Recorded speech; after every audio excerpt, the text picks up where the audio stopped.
In this day and time, it's very sad to see how people have taken the great values of some things. As I looked at the situation that exists in our society today and see how young people are leaving the colleges, my mind went back to a lady who had struggled to send her son to school.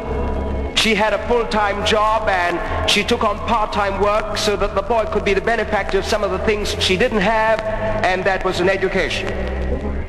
And after he graduated from high school, it was a joyous day in her heart to know that her labor was not in vain.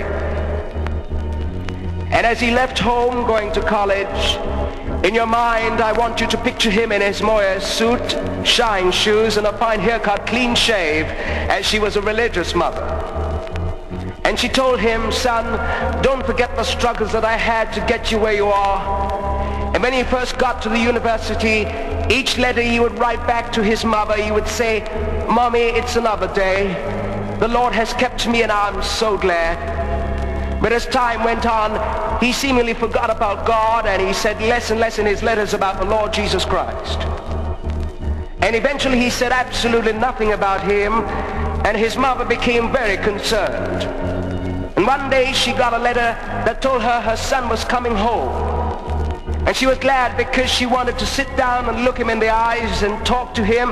And sure enough, at the scheduled time he did arrive, and when he got home, she was shocked. He didn't have that mohair suit on, he had dungarees on. His shoes weren't shined like they were when he left. As a matter of fact, he didn't have shoes on, he had sandals on. That fine haircut, it just went all out of perspective, and in place of that, his head looked wild, his face wasn't clean shaved, and there was a beard there, and she just didn't recognize her son, and she sat down and began to talk with him.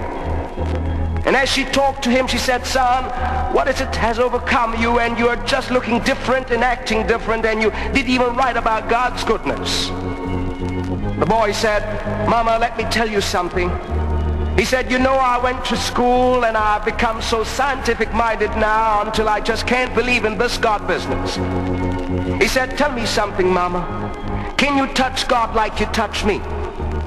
With tears in her eyes, she said, no, son. He said, Mama, can you see God like you're looking at me? She said, no, son. He said, well, Mama, when you prove to me that there is a God, then I'll take the beard off, cut the hair, and go back to that mohair suit with fine shoes. The mother got up and went to bed, and he went to bed. But before she got in bed, she got on her knees and had a talk with that man who helped her on the job to send the boy to college. And early in the morning, she heard him cry out with a pain of agony. And like any good mother would do, she jumped up and ran in his room and kneeled beside his bed and said, son, what's wrong with you? He said, Mama, oh, Ma, it hurts so bad. She said, what, son? He said, I've got a toothache and the pain is moving all up and down my face. Right quick, God spoke to that good mother, and she asked the boy a question. She said, son, can you see your toothache? He said, no, Mama. She said, can you reach out and touch the pain? He said, no, Mama. She said, but how do you know that it's there? He said, because I feel it moving up and down my face. She said, earlier this evening you asked me about God. I told you I couldn't see him, and I told you that I couldn't touch him. She said, but I know that God is there the same way you know that toothache is there, because every now and then I feel him moving on the altar of my heart. And for those of you today who have labored, worked, and toiled for your children, did the best you know how, don't give up. If they don't turn out to be just what you want them to be, keep pushing it into their head that God is, that he's still on the throne, that he sits high and looks low. You just look around you and you'll see signs and wonders in the land that proves beyond the shadow of a doubt that God is still moving. I know that he's moving because he's done so much in my life. That's why the choir can blend their voices together and tell you this in song today. If you never hear it sung no more, remember this, like that good mother said to her son when she looked at him with compassion and said, by his Spirit. Where is he moving?